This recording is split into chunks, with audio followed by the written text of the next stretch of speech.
Hi everyone, it's Marisa Williams at Southern Technical College. Thanks again for joining us today. Today we're going to talk about what's the difference between a cover letter versus a resume. A lot of people get confused and think they're the same thing, but they're definitely not. So a resume should be simple and easy to read, bullet points, not paragraphs. Even as a writer, and I myself have more than 100 books published independently, so when I was younger, I thought, well, maybe somebody wants to see an example of my writing by getting these long-winded paragraphs about my experience on a resume. That did not go over so well.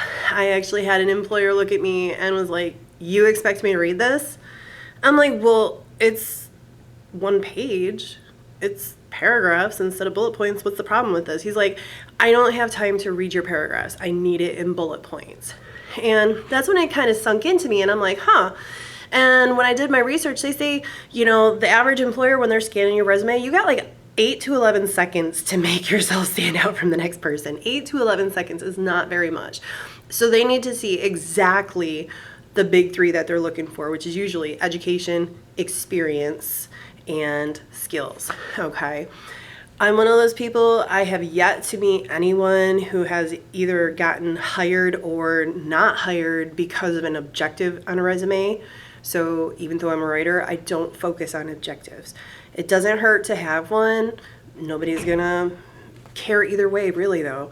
It's kind of one of those outdated things. People back in the day used to think they needed it, but really, what is an objective? It just says, please hire me, I need a job. And if you're filling out a resume, chances are they already know you want to get hired because you want the job. So, in my opinion, objective, not necessarily the biggest thing to focus on for a resume. Doesn't hurt if you have it. You can, you can't, doesn't matter. But you definitely want to have your education. Where did you go to school? Did you earn a degree? What kind of degree? What was your major? Did you earn any accolades like perfect attendance? Even though this seems like one of those things, who cares about perfect attendance? It shows an employer that you know how to show up to work. Okay, Dean's List, any kind of activities and stuff like that, always good to throw in there if you want to. Education followed by experience for some people. For some people, that experience might come first. I always say lead with your most important thing. For me, I graduated from Johns Hopkins University. A lot of people like that. So for me, education could be up there. Other people, they're like, well, maybe I don't have that great school on my resume. That's okay. You don't have to. Let your skills and your experience do the talking for you. So you can put those first if you want to. Maybe you have the skills, but you don't have the experience. Put the skills first, okay? And how would somebody have the skills and not the experience? Maybe they worked hands-on in a volunteer capacity, right? Maybe they weren't getting paid for it. Can you still put that in your resume? Yes, yes, yes, yes. Some people might say, well, I've been out of the work field because I had kids or whatever. Guess what? You can still put those skills on your resume. Were you transporting children? Yes. Were you being in a leadership role, supervising them, making sure they weren't putting bleach in their mouth or something? Yes. Were you concerned about safety? Yes. Were you scheduling their appointments? Yes. So those little things do add up. Were you watching their nutrition? Yes. Those are skills. Maybe you weren't getting paid on the books, but if those are the only skills you have, put it on there. I don't care if you were babysitting someone. Were you watching someone? Were you being responsible for someone? Yes. Those are the types of things that we'll get into when we talk about keywords on resumes. I'll make that into a separate video. So, cover letters, which is equally as important. So, a lot of people think that cover letters come before resumes, and sometimes they may. If you're sending an email, the body of your email may be your cover letter, and you may attach your resume. Other times, you may attach them both on a website, and you don't know which one they're looking at first. Well, chances are they're probably looking at the resume first in a quick glance to see if they're interested, and then they're going to read that cover letter to see if they want to know more. So your cover letter isn't a chance to expound upon your experiences and go into detail. So at Southern Technical College, we teach medical assistants. A lot of our medical assistants maybe have experience in home health care. So I'll use that as an example. And even though it's not a medical assistant role, it still has a lot of those key words that people want to know about, such as, were you familiar with HIPAA? Were you transporting or transferring people? Scheduling, any kind of hands-on experiences, even the not so glamorous wiping of the down yondervilles. This still counts on experience on a resume, especially when you're going from one medical field position to another medical field position. So home health aide to medical assistant is really not that far of a jump. So a lot of those skills will transfer over. Maybe you were at a nursing home and you were passing out medications as a med tech. Put that on there. Again, those medical skills still transfer over. When you do a skill at one job that transfers to another job, that's called transferable skills. Something like communication skills. That could be, say I was a waitress, and people are like, well, that's not impressive to put on a resume, is it? Yeah, you still have a lot of good skills on there. Communication being one of them. Upselling, things like that. Sure, for business majors, that might be great, but what about somebody going into medical who is just a server? Again, you can say stuff like interfacing with people from diverse socioeconomic backgrounds. Sounds fancy, huh? It just means that you interface with the general public, people who are rich or poor, different economic backgrounds, right? Socio-status. Maybe it's somebody who is whoop whoop. Maybe it's somebody that's really high up there like Dr. So-and-so, ooh, right? You don't care who you're serving. You're just working with people of the general public. A nice way of saying that is people with diverse socioeconomic backgrounds. So again, that goes more into those keywords on resumes. We'll get into that in another video. But in your cover letter, again, I might take one of those things I talk about on there and give an example. For example, a lot of situations you might have to deal with an angry customer or some kind of problem-solving situation. So in your cover letter, you can give an example of this one time I had an irate customer who I had to handle in a professional manner, and this is how I solved that problem.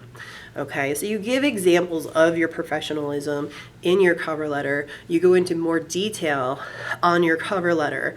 Maybe you're talking about nutrition in your resume, and there in your cover letter, you can specifically go into the nutrition and different nutritional diets that, say you were in culinary and you were cooking at a home, and so you might have one person who is diabetic, another person who's hypoglycemic, another person who has to stay away from gluten, and you could give examples of those in your resume because you have a little bit more room to go into that paragraph form in your cover letter. So again, your resume is going to be quick bullet points, whereas your cover letter is going to be paragraphs.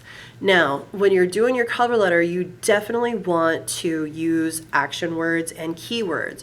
Why? Again, keywords I'll go more into in another video, but basically, a lot of times when we're submitting resumes online through something like Indeed or Monster or Career Builder or LinkedIn, our competitions could be thousands of other applicants. There's buttons where people just hit the quick apply, quick apply, quick apply. They don't even know what they're applying for half the time. They're just like, well, I'm applying for jobs, blah, blah, blah, blah, right? So those employers have to screen out those resumes. How do they do that? Just like when you're searching in Google, they'll type in keywords. Best place to know where to look for keywords, the job description.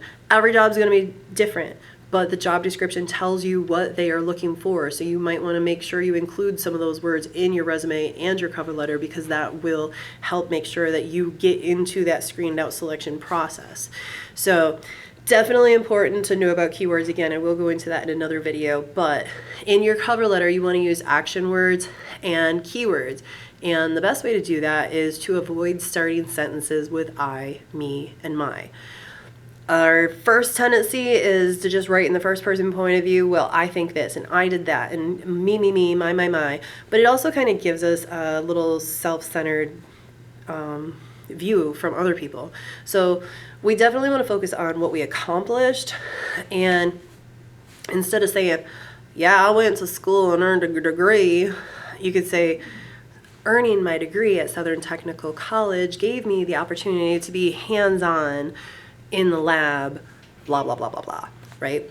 And you can give examples like that. So again, that's getting hands-on action examples. You're selling yourself ultimately in your cover letter and your resume. So Nobody's going to toot your own horn better than you. So just lead with the best thing you can. For some people, like I said, it might be a school. Other people, it might be an experience that they had. Maybe they have 20 years on a job, and you can say, over the course of that 20 years, I blah, blah, blah, blah, blah, did all the positions and helped out with positions that wasn't even my own.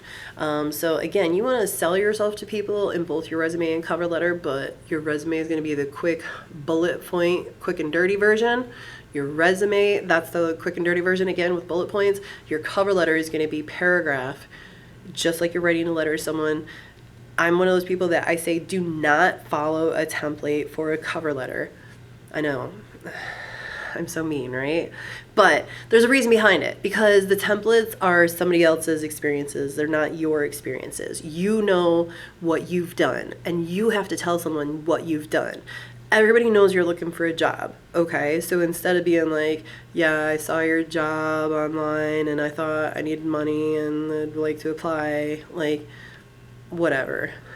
You know, if I was going to start out, I would say something like, as an author of more than 100 published books, I earned my degree at Johns Hopkins University, blah, blah, blah, blah, blah, blah, blah. Right? So I'm leading off the bat with two things that should catch someone's attention. A, I've published more than 100 books. B, I've graduated from Johns Hopkins University. Now, somebody else, maybe they were just a manager at McDonald's, but guess what? Managers have certain expectations. So you could say, as a manager at McDonald's, I did scheduling, upselling, blah, blah, blah, blah, blah, whatever you did, you know. So again, you want to focus on those skills that are transferable skills. Even if I'm going from McDonald's into the medical field, doesn't matter. We want to focus on those skills that are transferable. So things like scheduling, guess what? Medical, you got to schedule a surgery too, right? Hello.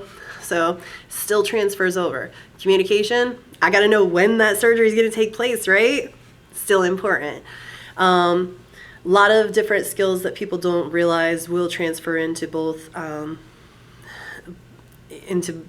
one place to another. So don't be afraid to focus on those things that you think are important that can transfer over.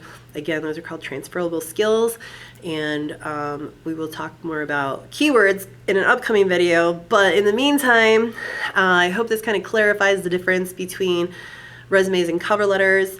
Again, both of them should be limited to 1 page each, or 2 pages total. 1 page for your resume, 1 page for your cover letter. Boom, that's it. Front side, back side. Most people kind of like 1 page printed, 1 page printed. But unless you're like the president, like, you don't need a 5-page resume or cover letter. Just don't do it. People don't have time for it. Learn from my experience. Keep it short, sweet, to the point, and pack it with the biggest punch you can. You know what you've done. You're selling yourself to people. Do it. All right? If you have any questions or comments, go ahead and leave them below, and I will get back to you as soon as I can. Have a good one, y'all. We'll see you again soon.